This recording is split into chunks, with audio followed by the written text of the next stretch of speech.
Muy buenos días, hermanos. El Señor los bendiga. Es una bendición una vez más en esta mañana poder estar aquí para compartir una verdad más de la palabra del Señor.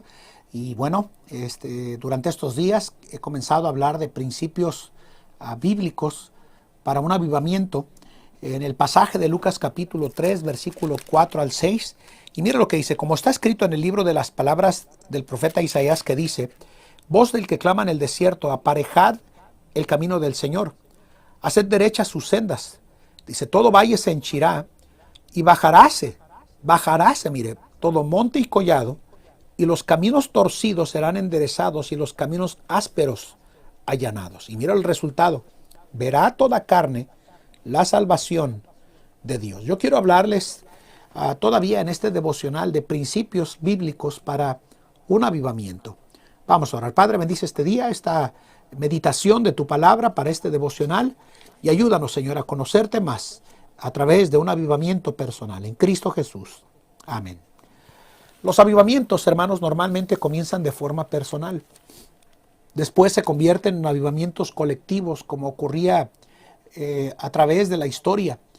Pero este es otro devocional que está conectado con el pasaje de Lucas capítulo 3, versículo 4 al 6, que nos llevan a pensar, hermanos, en aquellas cosas que impiden o nos permiten tener un avivamiento personal en nuestra vida. Si el cristiano quiere un avivamiento, va a comenzar de forma personal, haciendo en verdad, como veíamos en el primer devocional que compartía como parte de esta serie, haciendo esos preparativos, abriendo nuestra boca, suplicando que el Señor me llene de su bendición, y abriendo nuestra boca para confesar nuestro pecado, para que Él pueda, como veíamos en el devocional pasado, vaciarnos de nosotros mismos para que Él pueda llenarnos.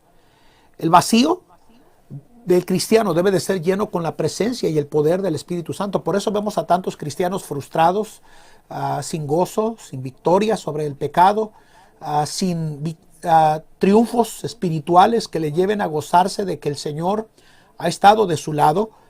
Y por eso creo que hay una tercera característica de principios bíblicos que nos pueden ayudar a desarrollar una vida de genuino y verdadero avivamiento en nuestra vida, donde nosotros vivimos y experimentamos en nuestra vida victoria, y sobre todo que la bendición de Dios esté en nosotros. Yo siempre he pensado en la casa de Obed Edom, cuando llegó el arca del pacto a él por causa de que David había movido el arca de forma inadecuada, el arca del pacto, y se la habían llevado sobre los hombros, y las instrucciones del Señor era que la tenían que colocar varas de almendro, ¿verdad? Y cargadas por las personas indicadas, que eran los levitas. Y cuando el arca se les estaba cayendo, ¿verdad?, en bueyes y caballos y personas, ¿verdad?, dice la Biblia que lanzó su mano, ¿verdad?, para detener la caída del arca, y el Señor lo mató. Y vino una destrucción, y se le conoció como Perezusa, o quebranto, el quebrantamiento de Usa.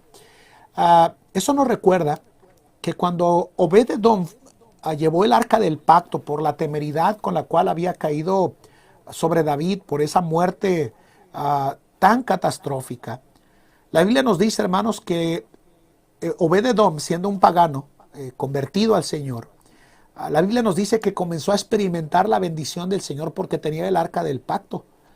La bendición de Dios llegó a ser tal que la Biblia nos dice que los que rodeaban a David le llegaron con el informe de que la bendición de Dios se encontraba sobre la vida de Edom, el eteo, aquel que ni siquiera era parte del pueblo de Israel, pero que había abandonado su idolatría y su vida de pecado para desear la bendición del Señor. Yo creo que en la vida de nosotros como cristianos tenemos una tercera característica que nos puede ayudar a que nosotros tengamos un avivamiento.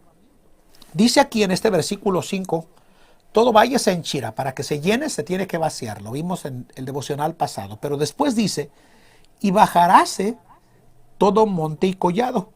Quiero que piense, por favor, porque aquí está la tercera característica para tener un avivamiento.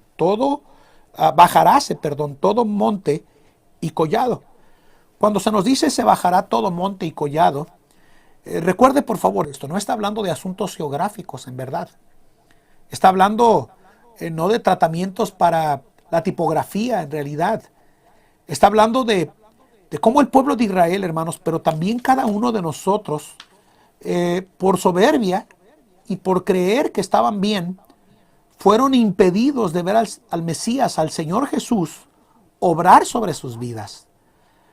Cuando la Biblia nos dice, hermanos, bajaráse todo monte y collado, nos está hablando, hermanos, en verdad de que a veces, como ocurre con el pueblo de Israel, dejamos pasar por alto la bendición del Señor en nuestras vidas, y es porque no tenemos a veces el valor de aceptar con humildad. Escuche esto, por favor, que no somos absolutos. Vuelvo a repetirlo. No somos absolutos. Nadie es absoluto. Nadie sabe todo a cabalidad. Hermanos, uno de los grandes problemas más recurrentes en la vida de nosotros como cristianos es la actitud de pensar y creer que lo sé todo y que nadie tiene nada nuevo que enseñarme en mi vida. Y esa es una actitud de soberbia, hermanos. Esa es una actitud que nos impide de todas maneras tan claras y contundentes que se manifieste la bendición de Dios en nuestra vida, porque somos a veces tan soberbios, tan arrogantes en nuestras actitudes con el Señor y hacia otros cristianos que nadie nos puede decir nada. Proverbios 3:7 nos dice estas palabras: no seas sabio en tu propia opinión. Teme a Jehová, mira lo que dice, y apártate del mal. Cuando el cristiano comprende que no es absoluto, sino que es un cristiano dependiente de la gracia de Dios, va a tener la suficiente humildad sobre su vida para reconocer delante del Señor que a veces el problema por el que no tenemos un avivamiento es porque somos demasiado soberbios y demasiado orgullosos. En el libro de Eclesiastés capítulo 7, en el versículo 16 dice estas palabras. Quiero que mediten estas palabras. No seas demasiado justo ni seas sabio con exceso. Y mira esta pregunta que hace Salomón: ¿por qué te destruirás? Yo he visto a lo largo de los años cristianos destruirse a sí mismos por esta verdad que creo que nos debería de llevar a meditar y está conectada con un avivamiento. Yo creo que lo sé todo y que nadie me puede decir a mí las cosas en las que yo estoy mal. Una de mis oraciones diarias es: Señor, dame la humildad para poder reconocer cuando yo sé que estoy mal, pero también dame la humildad para reconocer cuando a veces personas con soberbia lo único que quieren hacer es pisotear al cristiano. Por eso creo, hermanos, que cuando la Biblia nos dice aquí en el libro de Eclesiastés capítulo 7, versículo 16, no seas demasiado justo ni seas sabio con exceso, no está hablando de que es malo ser sabio y tener conocimiento. Está hablando de que ese conocimiento y esa sabiduría a veces extralimitada nos lleva a pensar que nadie me puede decir a mí nada. Y somos lo suficientemente soberbios para que no permitamos que nadie nos toque o nos señale lo que sabemos que estamos haciendo mal. Por eso creo, hermanos, que cuando la Biblia nos dice en el Evangelio de Lucas capítulo 3, en el versículo 5, hermanos, las palabras de bajaráse todo monte y collado, nos está hablando a nosotros de que tenemos que tener, como el pueblo de Israel no lo tuvo, humildad para aceptar que quien estaba delante de ellos era el Mesías, era el Salvador del mundo.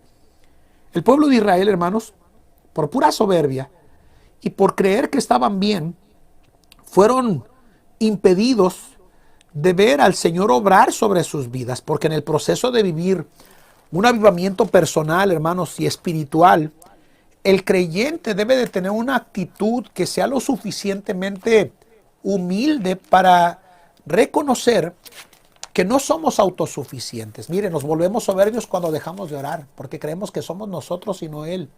Cuando dejamos de leer su palabra, confiamos más en nuestras habilidades, y cuánta soberbia puede a veces llevarnos a producir en nosotros, alejándonos del plan de Dios en nuestra vida. Proverbios 8:33 nos dice estas palabras que quiero que por favor mediten ellas, porque están conectadas a la sabiduría. Atended el consejo, mire lo que dice allá, y sed sabios, y mire lo que dice, y no los menospreciéis. En Proverbios capítulo 9, en el versículo 8 nos dice palabras similares cuando nos dice: no reprendas al escarnecedor, porque no te aborrezca, dice, corrige al sabio y te amará. Yo creo, hermanos, que uno de los mayores bienes que nosotros podemos desarrollar a lo largo de los años si queremos ver un avivamiento es tener la humildad suficiente como para poder decir, Señor, yo necesito ser humilde para reconocer que necesito de la oración, necesito de la palabra de Dios, necesito de la congregación física, presencial en la iglesia local. Dios no diseñó a la iglesia local, hermanos, para que se reúna en línea. Dios diseñó a la iglesia para que el cuerpo de Cristo esté unido, adorando al Salvador de forma presencial. Uno de los peligros latentes conectados con esta pandemia es que nos volvamos seguidores de predicadores en línea y nos olvidemos del valor de la iglesia local como cuerpo de Cristo.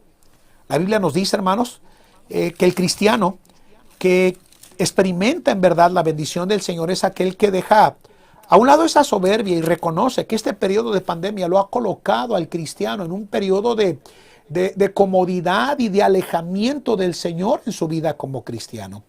Todo creyente que quiere crecer y ver la bendición de Dios a lo largo y ancho de la vida cristiana requieren exactamente de eso, de humildad. Por eso Pablo dice en Romanos 12:16, unánimes entre vosotros, dice, no altivos, dice, más acomodándonos a los humildes, dice, no seáis sabios, dice, en vuestra propia opinión. Dios quiere derramar su bendición en nuestras vidas, hermanos. Quiere en verdad traer un avivamiento genuinamente sobre nosotros. Pero si somos honestos, muchos de nosotros, nuestra soberbia o nuestra falta de aceptar que alguien más puede ayudarme a mí a crecer en el Señor, me está impidiendo que el Señor derrame su bendición en nuestra vida. Y a veces, en verdad, por eso a veces perdemos nuestros hogares, perdemos a nuestros hijos, perdemos la oportunidad de ser colocados en lugares de prominencia porque no contamos con la humildad para reconocer que nadie es de manera directa en su propia habilidad capaz de liderar, de ser algo, si no es con la bendición del Señor sobre nuestras vidas. Dios quiere usarnos. Dios quiere derramar un avivamiento sobre nosotros, pero yo quisiera que por favor meditara en las siguientes preguntas que quiero dejar en su mente y corazón para este devocional. Escúchelo, por favor. ¿Qué áreas de su vida o de la mía nos impiden en soberbia que Dios sobre, que Dios se manifieste? ¿Mi carácter? ¿Mi personalidad? ¿Mi manera de recibir una reprensión de alguien más? Y la segunda pregunta es, ¿cuáles son aquellas cosas que necesito en humildad arreglar ante el Señor y decirle, Señor, me cuesta trabajo que alguien más me aconseje, me cuesta trabajo que alguien más me diga o me dicte dirección en las áreas donde yo sé que yo estoy mal delante del Señor en mi vida? No olvide lo que Pablo dijo, ¿verdad? En Romanos 12:16, unánimes entre vosotros, dice, no altivos, mas acomodándonos, mire lo que dice, a los humildes. Está hablando de ajustarnos para que alguien más me pueda dar dirección en mi vida. Yo recuerdo en mis años de estudiante bíblico haber escuchado estas palabras, probablemente no en el sentido general, pero bajo esta verdad. Tienes que tener a alguien a quien tú seas contable, alguien a quien te pueda decir las cosas que no quieres escuchar, llamar la atención sobre las cosas que tú estás mal y enderezar. Para eso, hermanos, se requiere de mucha humildad para que la bendición de Dios descienda sobre nosotros. Quiero preguntarle una vez más, y esta es una tercera pregunta. ¿Habrá en mí actitudes de soberbia que están deteniendo de ver al Señor obrar en mi vida como cristiano? Porque creo que si tenemos una meditación central sobre este devocional, es bueno que meditemos en nuestra vida como cristianos. ¿Será que yo soy un monte que no se agacha, que no baja, que no acepta con humildad aquellas cosas en las que yo quiero que el Señor me hable? Porque miren, podrá ser el mejor predicador, el mejor expositor, el mejor maestro, el que me predique y me enseñe, pero a veces porque tengo este más alto concepto de mí que el que yo debo de tener en mi vida, la bendición de Dios no puede obrar a su favor y al mío por la soberbia, hermanos. Por eso la Biblia nos dice que Dios resiste a los soberbios y que da gracia a los humildes. Que el Señor, hermanos, en esta mañana nos lleve a meditar en estos principios bíblicos para un avivamiento y me lleve a pensar, ¿será que yo estoy siendo soberbio? Y si lo soy, Señor, yo quiero ser un monte bajo, donde en humildad sabe y reconoce cuánto necesito de la ayuda y de la bendición de alguien más en mi vida como cristiano. Que el Señor nos ayude el día de hoy, hermanos. Vamos a orar. Padre, bendice este día, bendice tu palabra, obra de manera especial en el nombre de Cristo. Amén. Que el Señor les bendiga, hermanos, y que pasen un precioso día.